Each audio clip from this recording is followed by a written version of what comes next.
দিলি মায়া মেনার হুজরায় বারে রবিউল আউয়াল এলেন রাসূল দুনিয়ায় সারা দুনিয়া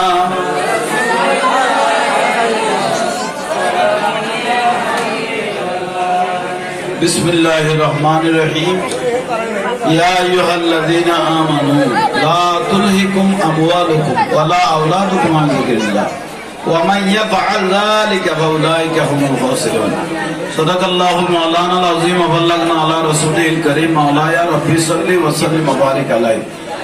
উপস্থিত যুগিচ্ছান মসজিদ লেন ছাত্র ও যুব ঐক্য পরিষদের উদ্যোগে এলাকাবাসী প্রবাসী যৌথ উদ্যোগে আশিক রাসূলের ভাইদের ব্যবস্থাপনায় আজিমুশান নুরানি রুহানি ইমানি মাহফিল এই মাহফিলের শ্রদ্ধাভাজন সম্মানিত সভাপতি আলহাজ হাফেজ মোহাম্মদ নাসিরউদ্দিন এবং মাওলানা জুমার রাতের মধ্যে কবরের মুদ্রার রূগুলো ছেড়ে দেওয়া হয়, কারণ আওলাদ পর্যন্ত ছেলে মেয়ে যাদেরকে দুনিয়ার মধ্যে রেখে গেলেন তারা যেন ঘরের মধ্যে রূটা এসে দোয়ার জন্য দরখাস্ত করে। এটা বড় দামি রাত। কেউ যদি জুমার রাতে মারা যায় তার জন্য কবর রাজার মাপ। সুবহানাল্লাহ। অনেক নিয়ামত অনেক ফজিলত এই রাতে। তো শুকরিয়া আল্লাহর অসংখ্য রহমত। আল্লাহ এই মাহফিলকে কবুল করো, এই মাহফিলের উসিলায় আমাদের জীবনকে পরিবর্তন করো। মূল কথা হলো ওয়াজ আলহামদুলিল্লাহ সারা দেশের অন্তরে চলে, কিন্তু ওয়াজের সাথে সাথে ওয়াজগুলো যদি আমল না হয় এটা আমি আল্লাহর ডাক। যে ব্যক্তি আল্লাহর ডাকে কিছু জানো বা না জানো, এটা মুফতি মুহাদ্দিস কারি সাহেব হতে হবে না। আপনি যাই জানেন, যেরকম জানেন 50-60 বছর তো হেলায় ধুলায় অবহেলায় চলে যাচ্ছে। আজান যখন আপনার কানে বাজলো, সেখানে আজানের মধ্যে মুয়াজ্জিন বলে হাইয়া আলাস সালাহ, মানে নামাজের দিকে আসো। তারপরে নিয়ামত হাইয়া আলাল ফালাহ, কল্যাণের দিকে আসো। এই যে আজান যখন মুয়াজ্জিন দিলেন হাইয়া আলাস সালাহ, কিন্তু আমরা দেখতে যে মুয়াজ্জিনের ডাক, আমার রাসূল বলতে যে এটা ডাক মুয়াজ্জিনের নয়, এটা ডাক কার? একটু জোরে বলেন না। আল্লাহর ডাক। তাহলে জানি না জানি, কি জানি কি জানি না, এটা বড় নয়। দোকানে থাকেন, ঘরে থাকেন, বাইরে থাকেন, আজান যখন দিলেন আপনি ঘর থেকে বের হয়ে যান, মসজিদের দিকে কদম বাড়া শুরু করেন।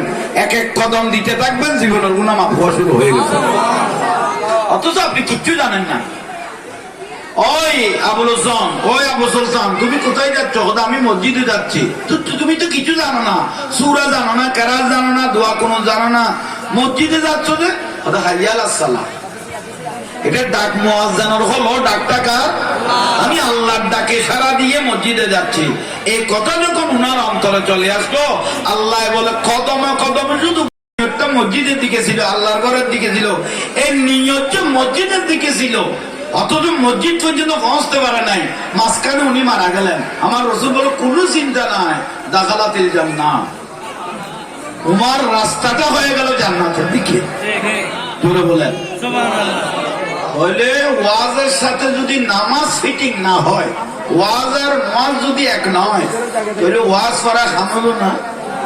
বুঝেন না পারেন কে বা আল্লাহ ইয়াল্লাহ কিছু কেস ওই আর নামাইতো আটটাকে দিয়ে দেবো নামাইতো দরকারি কথা না। ওরা বড় করে কও না, এটা গোড়া লাইট শুধু লাইলে মজনুর কৃষ্ণা কইলেও চলো, 2-4 দরকারি কথা শুনিল।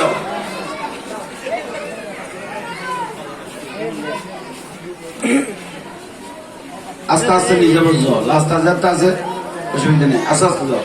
তাহলে ইয়া মসজিদে গিয়ে ঢুকলেন, মসজিদে ঢুকতে কোন ফা? বড় করে বলেন। পায়খানা মসজিদে, পায়খানা পায়খানা ধরলেন ঠ্যাং বামে ডান খেয়াল থাকে না, এটা ফডর করি গেলে কি খুঁজেন করে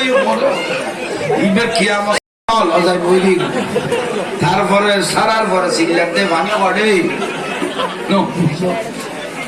ঠ্যাং টুং রিজেভ করিবে, ঠেক নেই হঠাৎ ঠ্যাং ঘটা পা, এখন সাহেবের ঠেক নেই।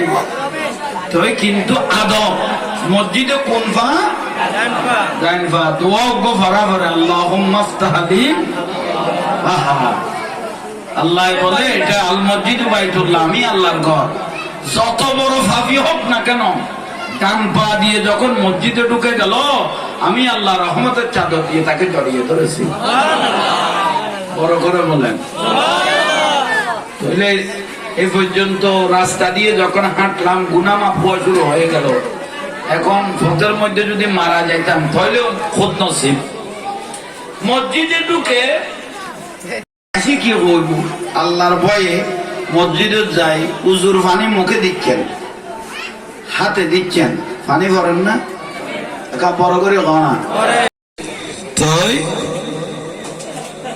তাহলে উজু বানার জন্য কি জরত দেয় নামাজ দেয় গুনা জরত দেয় কবর যখন দেয়া হবে সাডর আর মাটি যখন দিয়ে দেয় কবর অন্ধকার বাতি জ্বালানোর কোন সুযোগ ভিতরে বাতি দেওয়ার কোন সুযোগ নাই আমার রাসূল পাক বলতেছেন বাতির কোনো প্রয়োজন নাই যেই উম্মতটা 5 ওয়াক্ত 5 বার নামাজের জন্য উযু করে 5 ওয়াক্ত 5 বার নামাজের জন্য উযু করে আরিফুহুম মিন আসারিল উজুহে উযু বানানো ওই উম্মতটা 5 ওয়াক্ত 5 বার যে নামাজের জন্য উযু বানাইলো এই উযু বানানো চেহারা উযুর পানি দিয়ে হাত উযু বানানো চেহারা উযু বানানো হাত অন্ধকার কবরে কিয়ামত পর্যন্ত লাইট হিসেবে জ্বলতে থাকবে আন্ধার খবর জ্বলিবুদে তাহলে ইমানদার আর বাতির প্রয়োজন নাই উজুর পানি ইয়েনে বের করে গেলিয়া ন বুঝো এনে না জানে দেখুন ইসলাম ধর্ম কি আসলি বেড়ে নহল বানাই নহলের আসল বানাই ফেলি আর বদনসিবিল রে জিন্দগি